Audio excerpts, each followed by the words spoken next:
The following feature presentation is part of the Skywalking Network.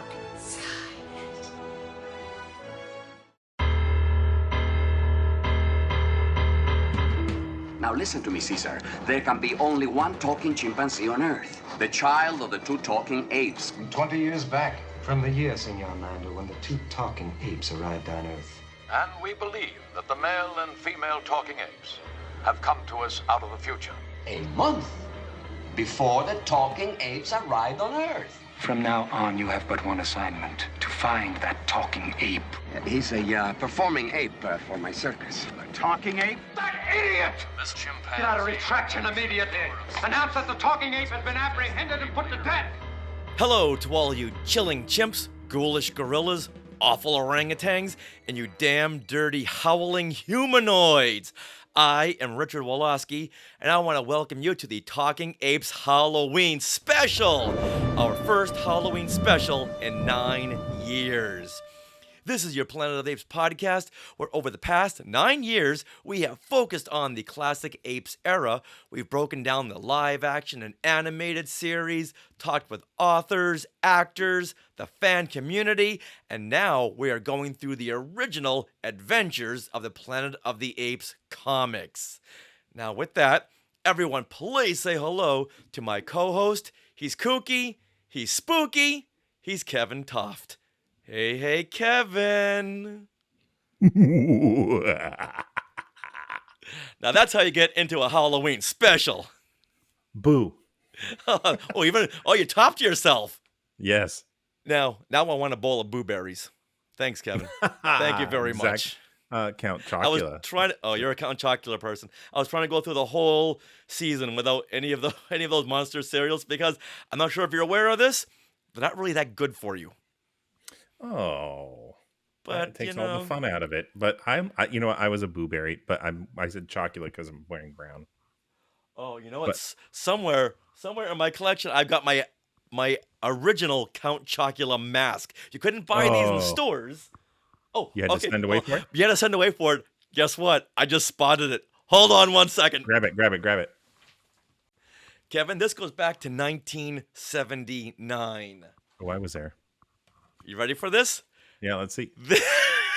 Oh, wow. This is how much of a big monster cereal fan I was. Yeah. I don't think they had a Boo-Berry costume, or maybe I would have gotten that one, but this Frankenberry. They had Count Chocula. Now in 1979, they had released a Boba Fett costume. So one half of the night I was Boba Fett, the other half I was Count Chocula. Whoa, that never occurred to me, switching it up in the middle of the game. Hey, you could hit the same house. Richard. Exactly. We had some houses that would give away the king-size candy bars.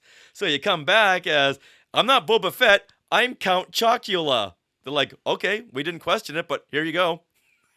And problem with that is I had a certain physicality that made me stand out literally a good 12 inches over the other kids. So they, first off, at like age 7 or 8, they're like, hey, aren't you a little old? And I'm like, no, I'm a little kid. I've just got a giant body. Yeah. Don't be a tallest, a heightest. I know. Exactly, right? Yeah. Well, Kevin, not only are we celebrating Halloween, but in a few months, what are we celebrating?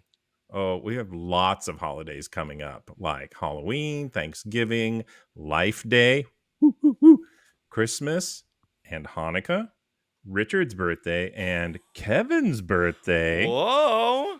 Valentine's Day, Easter. This is all an appetizer for going April.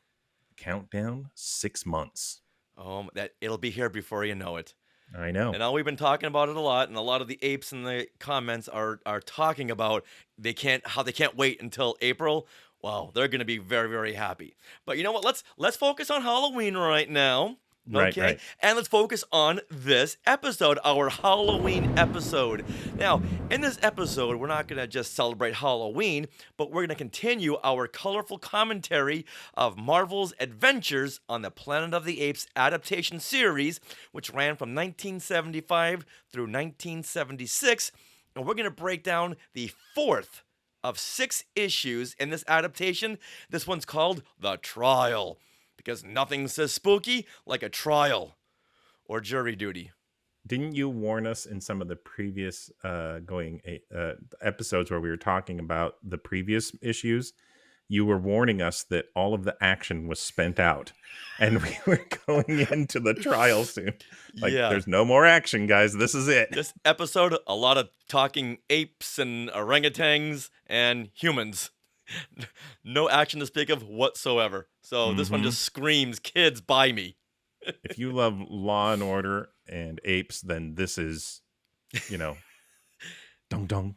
This is going to be your Right. episode. Exactly. All right, now before we get to the comic, Kevin, are you like me? Do you start celebrating Halloween on November the 1st every year? Well, our lights and Halloween decorations are up right now. Yeah, and they're probably going to stay up. No. Good for you. I want to be your Yes. neighbor. Yes. Now, it's hard to believe we never had a Talking Apes Halloween episode, and I just couldn't bear it any longer, so we had to do it right now. And as you can Absolutely. tell, Kevin, I love me some Halloween. So let's talk about Halloween of the past. What were some of your favorite costumes as a kid? In the era of those plastic masks or vacuum form masks that you just showed, I do remember having a Batman costume I was quite fond of, but I think by the time I was 10, I went as Peter Criss from Kiss. That was probably like, that was one of my favorites. Like I was saying earlier, I was Count Chocula one year, as well as Boba Fett. I got my original Darth Vader costume, which is right behind me too. You mean like the vacuum form one? Like, Yes, the actual Ben Cooper vacuum form Darth Vader right. mask, and the jumpsuit that says it has a picture of Darth Vader on it. Sure. You get them at TG&Y or Woolworth. Or for me, Right. Osco Drug. Now, going Right. back to Batman, I had a Batman costume, but it wasn't the flame retardant. It was all cotton. So if you walked by an open flame, you were a goner. Oh no, this was the ones where it was like plastic, right? You could still see the creases in the because it was folded in the box with the Yeah. vacuum form mask. Now Oh, yeah. that I think I have a picture of somewhere. Now, did you ever go as a Planet of the Apes character? No, I don't remember going as that. Yeah. There seemed to be other priorities by the time Halloween, as far as the superheroes went, right? Because Batman wasn't the only one. I know there was a Superman. I know there was a Spider-Man. Those seemed to take precedence at that time. Right. I don't know why. I can't think why. I can tell you why. Same reason I never went out as a character from Planet of the Apes. Check this out. There is. Oh, That's that the looks Caesar costume. familiar. That looks very familiar. Yeah, that's the Caesar costume that I never understood. I saw that in the store, and my mother said, "Do you want to be Caesar this Halloween?" And as a kid, my lips were very bright red because I was Scottish, and Scottish people have brighter features like red lips, and I was just teased every single day because of my bright red lips. So when I saw this, it just triggered all of this that. looks like Joan Rivers gone brunette. This I'm not sure who okayed this. right, because nothing says ape like false eyelashes, right? Yeah, I mean, and big red lips. big red lips. And he doesn't have the hair on his chin, which would mean this is Zira. Oh boy, someone goofed up here. Actually, you're right. This is like Zira trying to get lucky. That's what you're right. Zira on date night, right? They talk about that in the movie, right? They both have the night off. They're going to go hang out, and then Yet all he's heck got an breaks loose. orange jumpsuit, which Like an orangutan. It's like an orangutan. That's the Dr. Zayas colors, and the design of Caesar and the face of Zira. We're just getting too mixed up. Yeah, I couldn't get my head around this. All right, let's get Yeah. out of this because that's just scary. Ugh, yeah. Now, do you think the ape children ever went trick or treating in Ape City? I'm sure they had their own version of it. I can't imagine that they wouldn't. It wouldn't obviously been Halloween, but there might have been some other You never know. lawgiver trick or treat kind of thing. I don't know, but definitely possible. Mm-hmm. I think so. I think they're not going to miss out on a holiday like Halloween. So, Kevin, what do you say that you and I travel through the multiverse where we infiltrate Ape City on Halloween night and we go trick-or-treating. Kevin, are you ready for this journey? It sounds dangerous, but I'm willing to risk our lives. Are you ready for this, Kevin? I'm ready. All right. I'm ready. Let's do it. Let's go, Ape.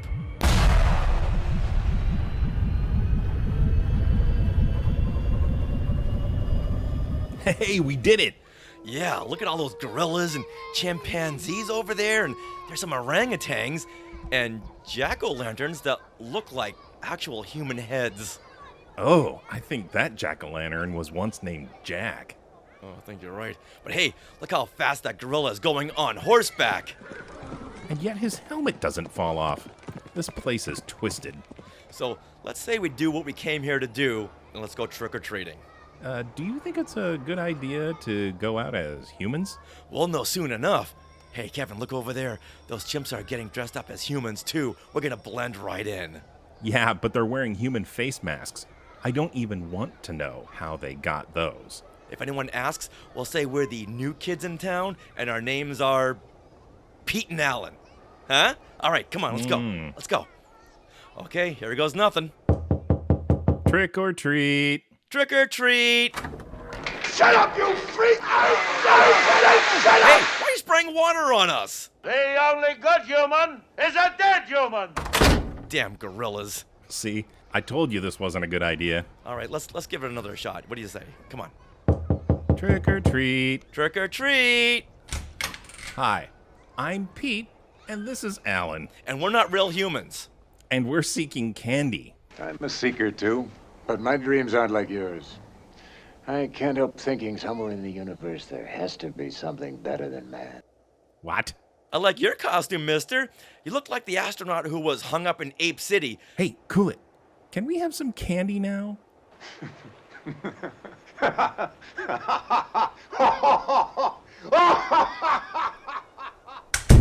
that was weird.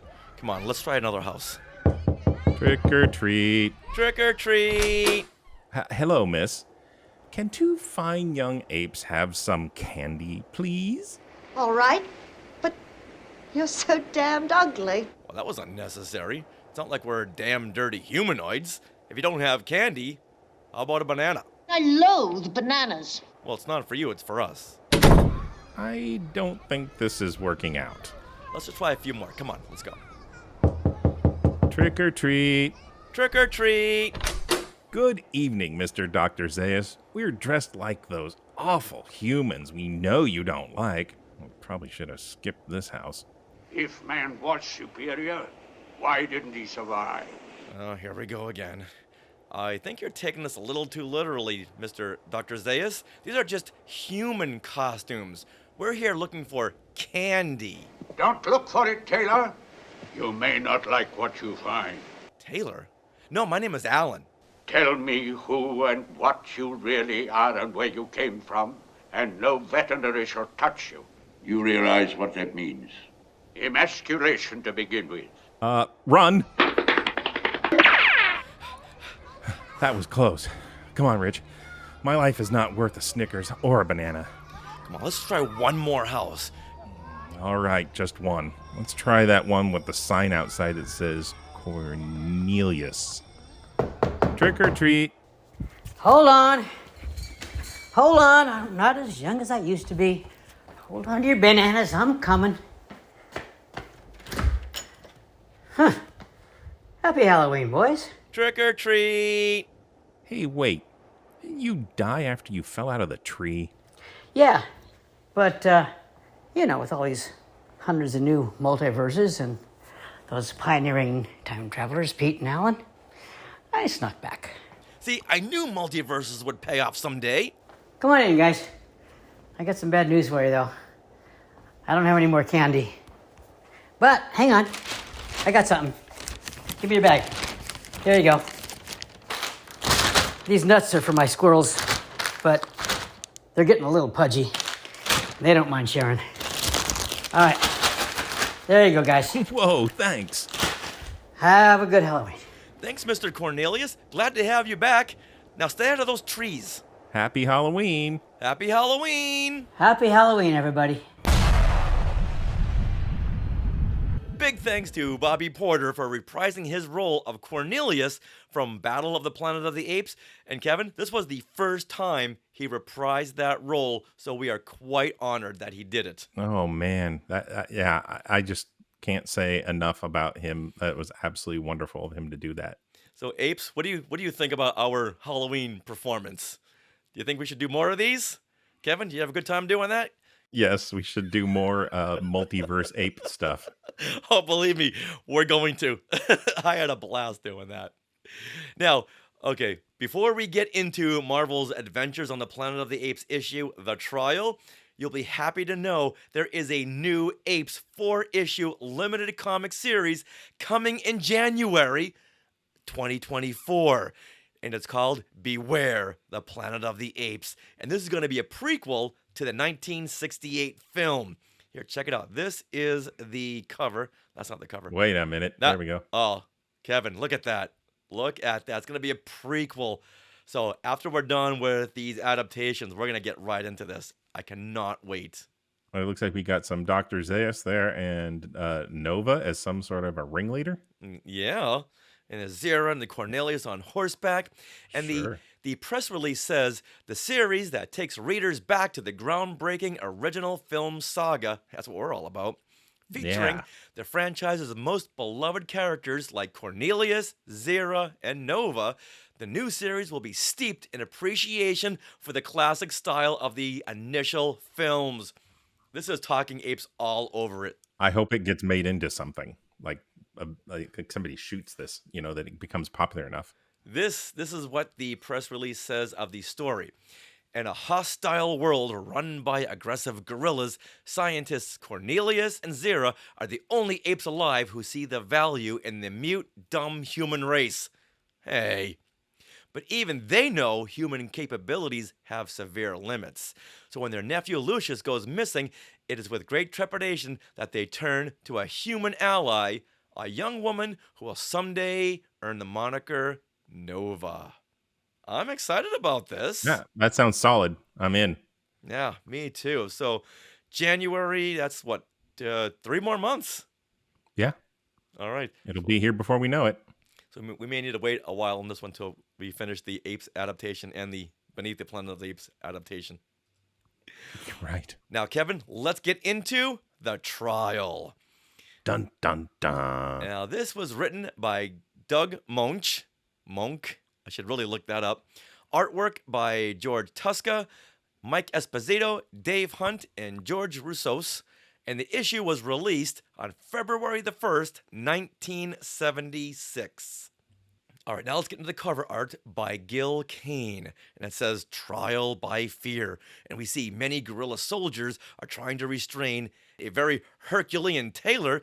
And an orangutan council member shouts, Oh, Kevin, you read this line. This is an orangutan. This has you all written all over it. The defendant has been found guilty, and the sentence is death. And Taylor screams back, Dirty animals, you won't get away with this. I swear I'll have revenge. Oh, this guy's a Sith. Yeah. All right, now, Kevin, let's give our comments on this cover. Do you mind if I go first? Go right ahead. Now, I'm getting, as we've said in the past, so many Hercules vibes from this cover, which makes sense since this was at a time when Hercules was a regular character in the Thor comics. So they already have the artwork, they already have the poses. So let's make things much easier and make Taylor into Hercules. So that answers that. What I don't get an answer for is, why are these guerrilla soldiers wearing red outfits? Well, red and gold because they went to SC. That's why. What? Because they went to USC. They were... No, that's maroon. Oh, Kevin. sorry. I'm thinking that because the dark leather that they normally wear would have blended too much into the background. So this gives those color pops. Yes. It contrasts. Yeah.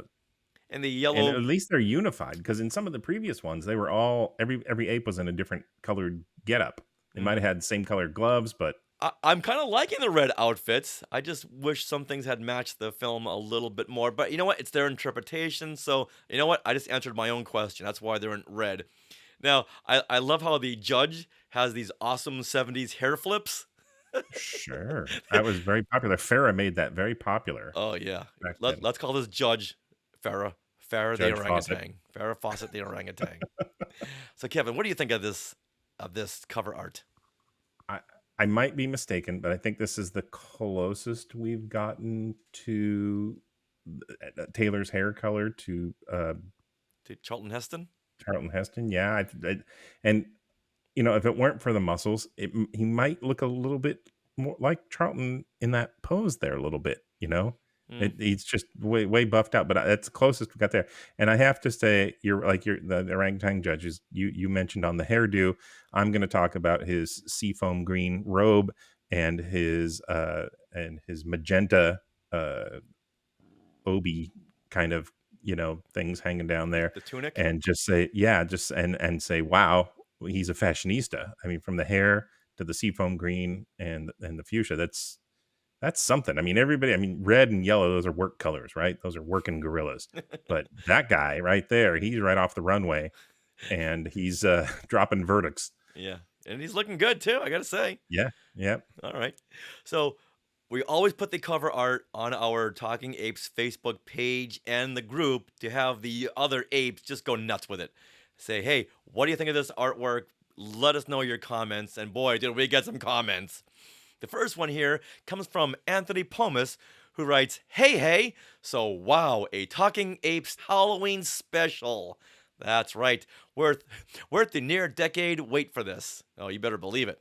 As for the Trial by Fear comic book cover, the barely clothed Taylor depicted here serves as a reminder that the great Chuck Heston worked as a nude model while in college. Did you know that? I did not, and I'm trying to not now know that. All right, Anthony goes on, wow, no wonder he played Taylor as such a grumpy bro. He still felt objectified by all those art students. Now, I can see where you're coming from. As for the apes, they're clearly overcome by power and a desire to wear Urko's helmet. Even just once. Well, who doesn't have that desire? All right, Patrick Izzo, he writes, what's the point of having Taylor in chains when the chains are like 2 yards long? How is that anyway actually restraining him? If anything, I think the apes actually gave him a weapon. Oh, 100% agree. 100% agree. David Braun says, really digging these crazy colors. A glimpse of what the Schwarzenegger Apes movie would look like. Oh, yeah, once upon a time when James Cameron was going to do Planet of the Apes, this is what the Schwarzenegger movie would look like. You're right, David. Paul Haber writes, Gil Kane is one of the all-time greats. The movie stuck mostly with orange and browns. It's interesting to see so much red, yellow, and blues on the cover. Oh, see, everyone's noticing that.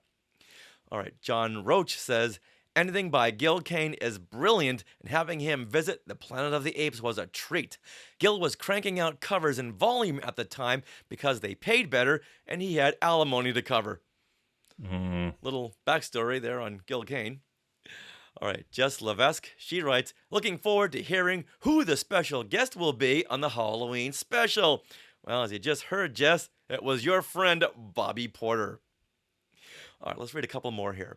Rex Gordon says, it's epic. Kane is amazing, and I love the outfits. But do humans have a standing in ape court? This implies they have some legal rights. And also, Taylor hasn't had a real bath in centuries, and he keeps calling everyone else dirty. No wonder they don't like him. Takes one to know one. Never thought about that. All right, let's wrap it up with James Grattan, and he says, look closely at the gorilla's hand clasped over Taylor's shoulder. You can see fingernails. So, are their hands yellow as well as their gloves? The result of gripping their bananas? I like the way Taylor and Zaius, this guy is actually, as we see later on, he's not Zaius, he's the president. They end their lines with a shouted word. And the defendant typo would have earned a tut-tut from my grade 5 teacher as she confiscated the comic from my desk back in 1976. And you know what? You're right, James. They did misspell defendant. Uh-huh. Uh-huh. Yeah, right there. Right there. Is this the first time we've ever seen a typo on any comic book cover?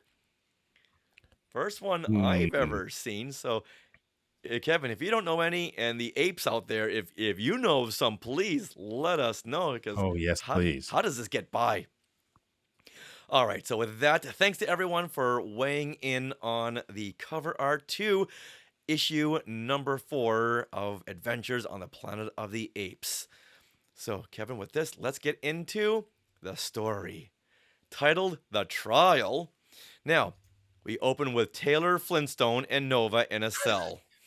Looks like they spent the night yabba dabba doing. Wait a minute. That's a brunette. He's given up Wilma and he's gone for Betty. Oh, Oh no. Oh no. Taylor, keep the yabba dabba doing in your own bedrock, okay?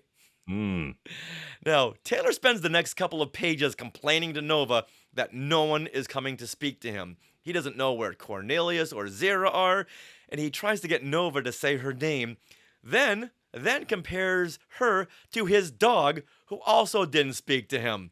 Kevin, what's up with this? No dehumanizing the humans, please. Yeah, you know what? I now like Taylor even less than I did in the last issue. Yeah. He then look at that bottom panel to the right. He looks right at us, the reader, and says that he knows he threatens the ape society and their faith in simian superiority. Boy, this guy really wants to hammer that home, doesn't he? Yeah. All right, next. Suddenly, Julius shows up, he's the ape guard, and sprays them down with a high-powered water hose, and Taylor says, "Take your hands off her, you hairy rebel scum!" Oh, wait a minute. No, he doesn't say rebel. You know what? I hear scum, and I automatically think, you rebel scum. Exactly. So, he doesn't say rebel scum, he says hairy scum. All right, Taylor's at wit's end and says, "Apes wearing clothes? It's a madhouse! A madhouse!" All right, Kevin, let's do the math here, okay? Because the apes are wearing clothes, Taylor thinks this is a madhouse. Not that the apes are forming their own community, or talking, riding horses, keeping their helmets on, or even conducting medical treatments. It's that they're wearing clothes. That's how he comes to the conclusion that this is a madhouse. Got it. All right, hold on. Taylor came from our time. And how many times have we seen TV shows and performances where they put clothing on chimpanzees and have them? So he left a crazy world and came to a crazier world. I don't know. He needs to define that better, because, like you said, they're doing many other things that monkeys, chimpanzees, and all kinds of things were already doing when he left on his trip. So apparently Taylor had never been to a circus or seen any TikTok videos. Or any variety TV shows in the 70s. There you go. That's it right there. Taylor was very deprived growing up. All right, now it's time to get the kids out of the room. All right? Ape listeners, if you're listening to this right now or watching this, get the kids out of the room. Now, Taylor narcissistically tells Nova, who Julius had just put into a separate cage, back on Earth, he never needed anyone, but there were women, lots of them. But it was lovemaking without love. That's the kind of world it was turning into with the help of cynics like me. Kevin, this is a comic for kids.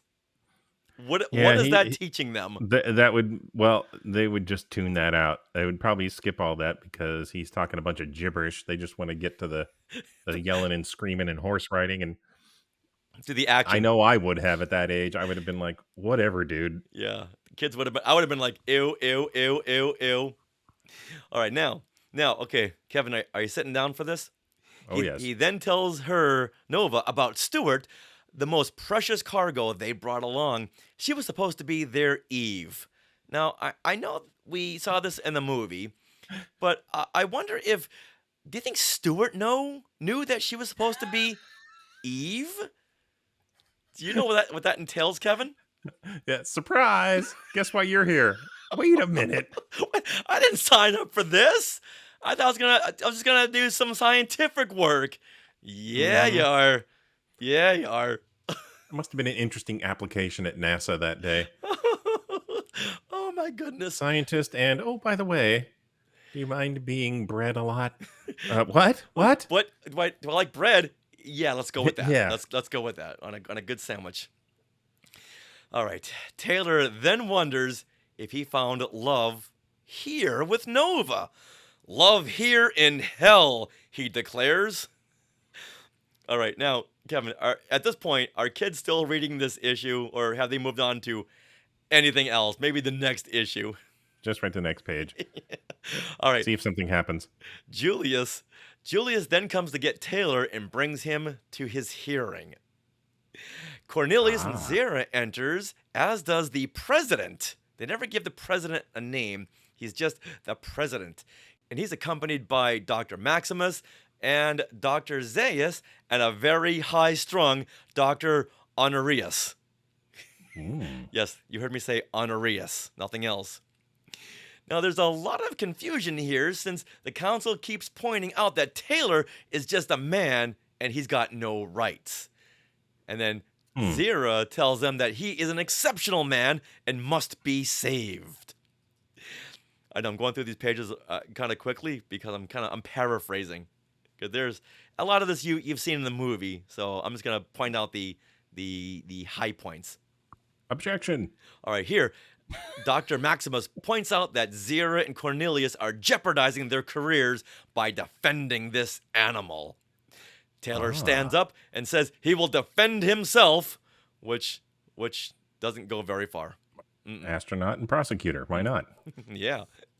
Now, Dr. Honorius, which I really wish this was a character in the film or TV show, because I'm loving this guy. He's my favorite character. He's just so high-strung. I thought Dr. Zaius hated humans, but no, this guy hates humans and everything about them.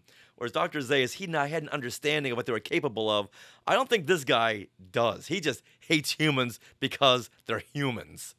And look at it. He's a hipster. He dyes his hair to match his shirt.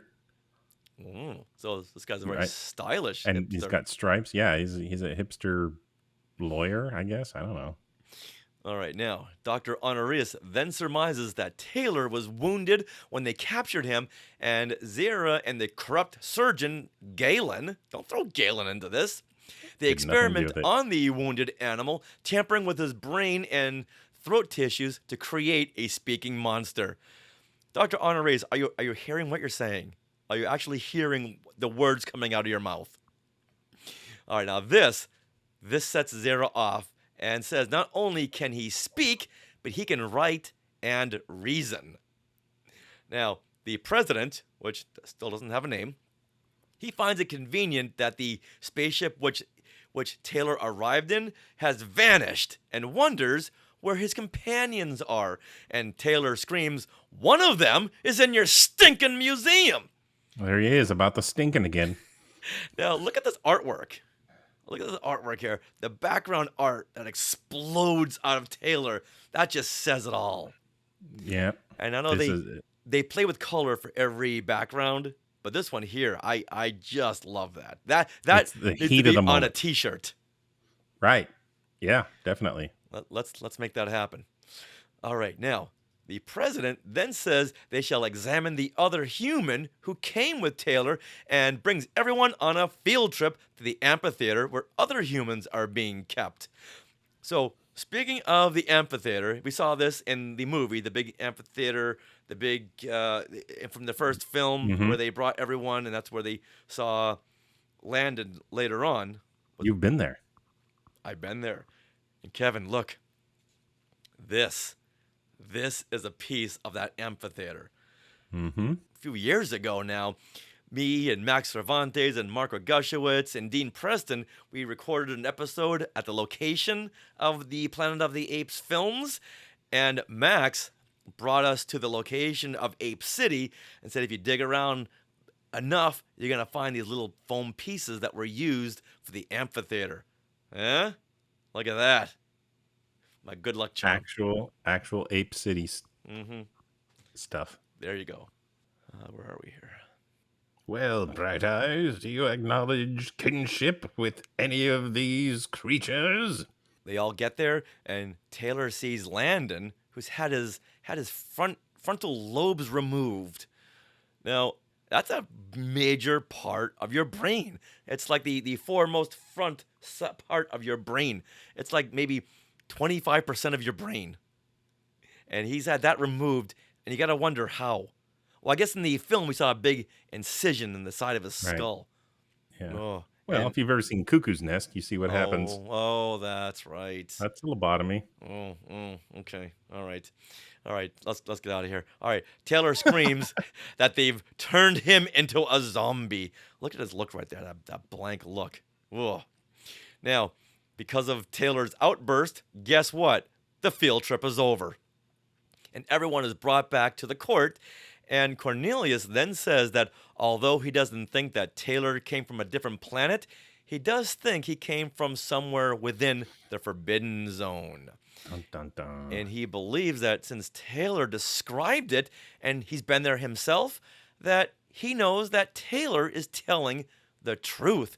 And while he was there, he discovered a simian culture which existed long before the sacred scrolls were written.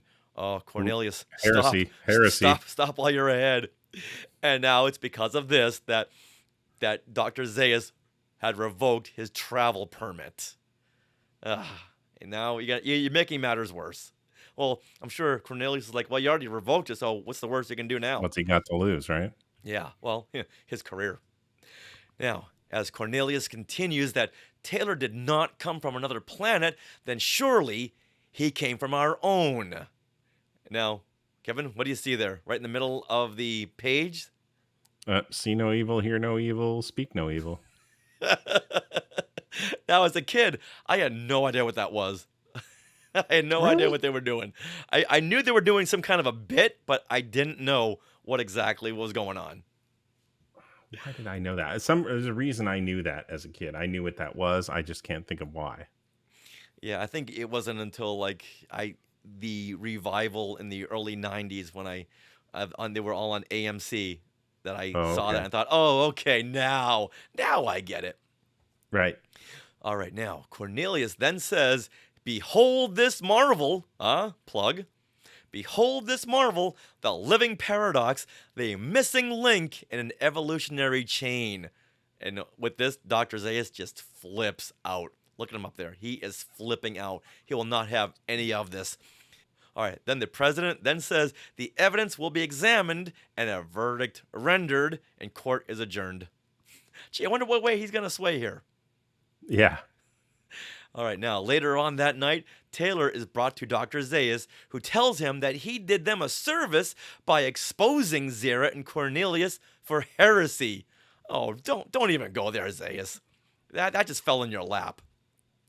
He then tells Taylor that he is in for a living death, starting with being gelded. Now, Ooh, fun. being gelded, that's the castration of an animal. He's going to be singing soprano. All right, however, if Taylor tells him who and what he really is and where he came from, then no harm will come to him. Yeah, right. And where exactly is this Fort Wayne? I love that. Even in the film, always flipping out over this Fort Wayne. Where is this Fort Wayne? It's a fort, huh? That mythical community you're supposed to come from, Fort Wayne. What about it? A fort. Unconsciously, you chose a name that was belligerent. Now, after going off on Taylor for a few more panels, Taylor asks him why he's so afraid of a mutant such as himself. And Zaius replies that... Wait, Kevin, you go ahead and read that line. Where you find one mutant, you'll find a whole nest of them. Now, I can't envision what he's envisioning. Is he envisioning like a big, giant bird nest kind of a thing? No, like a rat's nest. Oh, okay. That's not Ratatouille. That makes more sense. Yeah. Thank you, Kevin. All right, now, Zaius even calls Taylor by name, which is a big step up for Zaius, and Taylor responds, "Thank you for calling me Taylor, King Kong." I so wish that were in the Oh, film. I so wish that would have been great. that would have had me rolling, because as a kid, I loved King Kong and I loved Planet of the Apes. So to hear them interconnect, that would have just sent me flying. That or recited some lines from Any Which Way But Loose. Oh, there's a deep cut. That's a deep cut, but you got to love your orangutans to know. Yes. Speaking of Every Which Way But Loose, do you know who played the stunt gorilla? The stunt orangutan in that movie? No. Bobby Porter. What? Yes. It's a small world. Yes, exactly. All right, now, again, Zaius demands to know where other humans can be found. Do they inhabit the Forbidden Zone? It's like having Maurice Evans right here. And if he doesn't tell Zaius, then he will employ surgery to get a confession. Oof. At that point, you know what? I'm not confessing anything. Right. All right, now with that, Kevin, Taylor spits right in the orangutan's face. Foo. That I had to look at that a couple of times for a couple of minutes to understand what he was really doing.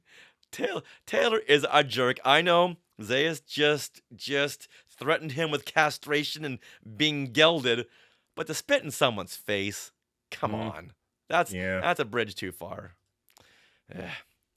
All right. Zaius then calls the guards, like who wouldn't, to have the creature taken away. And if he misbehaves, then beat him within an inch of his life, but not any further until he can be there to see it. Wait a minute, the apes aren't on the metric system? Oh no, not here. This is Ape City. Okay, this is on the northern side. Got it. And he just wants to see Taylor being beaten that one more step above an inch, like an inch and a quarter. He wants to be there. Yeah. And remember, Kevin, this comic's for kids. Exactly. Taylor yells back that Zaius is just afraid of him. That's it, Zaius. You're just afraid of me. The guards take Taylor away, and Zaius admits he is doing this because of fear. And God help us all, it's the fear of man. The end. Next issue, Into the Forbidden Zone. Yes. Where we're going to see more action. Even if we just had 1% more action, that would be better than this issue here. Yeah, I was just saying a lot of yelling. The most action was the spitting, and then, but you know, in the world of grown-ups, there was almost action with Nova. So it's a loose. I mean, when you say action, you're on the outer outskirts of the word action in both directions. So. Right. Yeah. Keeping this kid friendly, I would say there's no action whatsoever. But for the adults, we all saw the action. All right, Kevin. Now, when you were a kid and you saw Planet of the Apes on the Saturday afternoon movie, when it came to all this trial stuff, did you go get a beverage or go outside to play with your friends until they came back to a commercial and we saw some more action? Because I know I did. I have to tell you that I kind of like that stuff even as a young kid, you know, because I had this like righteous bone in my body and I wanted it to be, you know, I wanted him to prove them wrong. So I was like, yeah, you know, I wanted to see how they were going to talk their way out of it.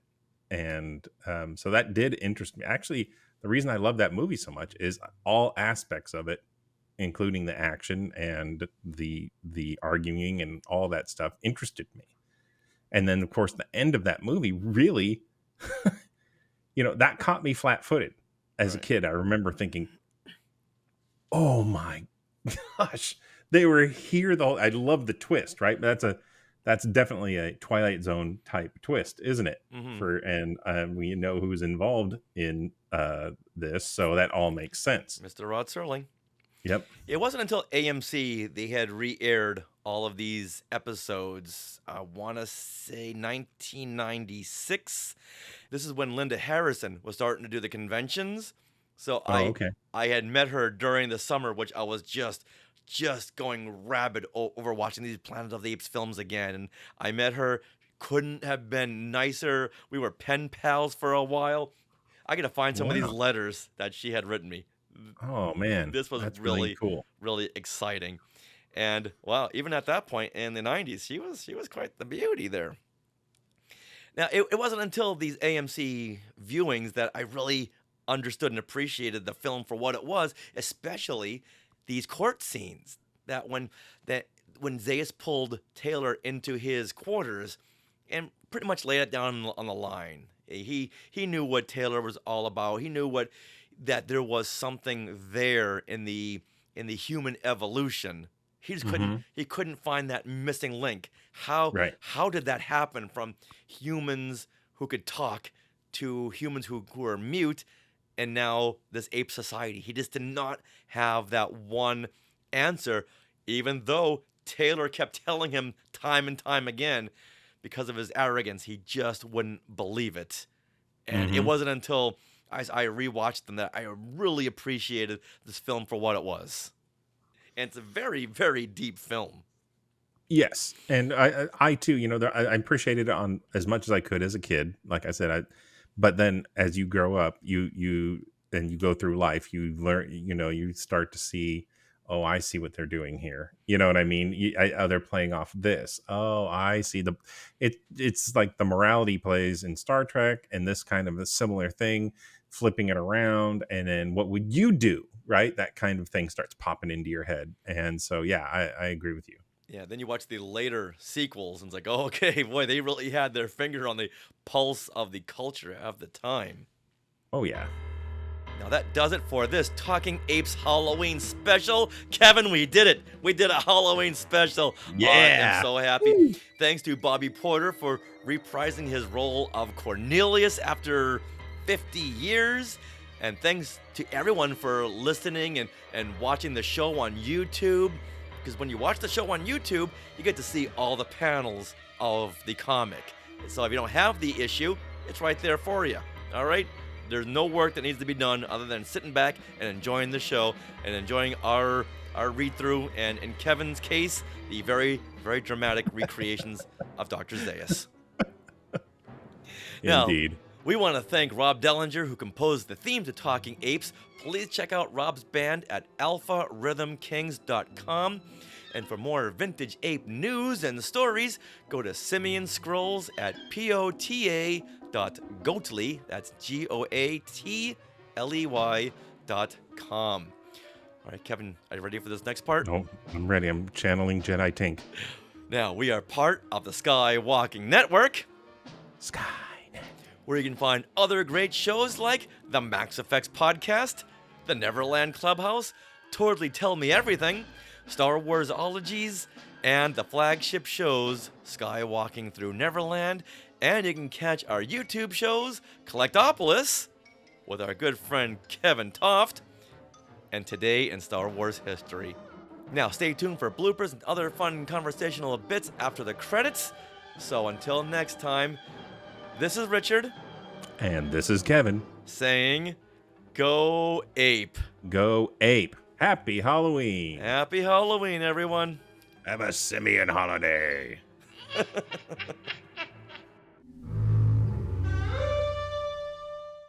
Hey, we did it. Unfortunately, we can't get a video signal here, so everyone will just have to imagine what it's like. Oh, you know what? Let's change that just because I'm going to show us on this. Okay. So just say, so you can just go with the, hey, we did it. Got it. Hey, we did it. Yeah, too bad. They can't. I'll have to edit that too, won't we? So read that first line one more time. Hold on. Hey. Oh, I'm sorry. It's hey, cool it, right? Yeah, like hey, cool Okay. it. Hey, Right? cool it. But to do it like And kind of I like under your breath, like, hey, Rich, cool it. Okay. Hey, cool it. And like you were saying, there is something out there better than man. It's apes, just like us. We're definitely apes. That was cool. The end. Let's see how that cuts together.